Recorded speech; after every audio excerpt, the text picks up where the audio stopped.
The Cayman Islands, a British overseas territory, were not owned by Jamaica, but were managed by it for nearly 100 years.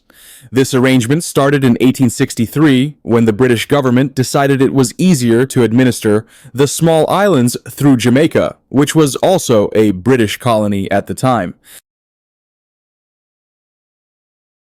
The British saw it as practical to manage the Cayman Islands through Jamaica because of their close location and the small size of the Cayman Islands.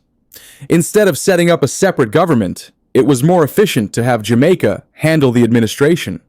This meant that the laws, governance, and many services in the Cayman Islands were overseen from Jamaica. In 1962, when Jamaica gained independence from Britain, the Cayman Islands had to decide whether to join Jamaica or remain under British control. The people of the Cayman Islands chose to stay as a British overseas territory, meaning they continued to be ruled directly by Britain rather than becoming part of an independent Jamaica. Before 1972, the Cayman Islands used the Jamaican dollar as their currency. After becoming more independent in managing their own affairs, they introduced their own currency, the Cayman Islands dollar, KYD.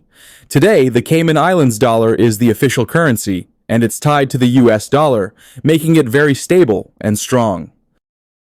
The Cayman Islands have become one of the wealthiest places in the Caribbean, thanks largely to their booming financial services industry.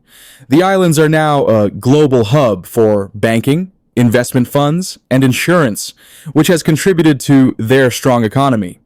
It's ironic that Jamaicans, who once managed the Cayman Islands when both were under British rule, now need a visa to visit. This shows how much things have changed over time.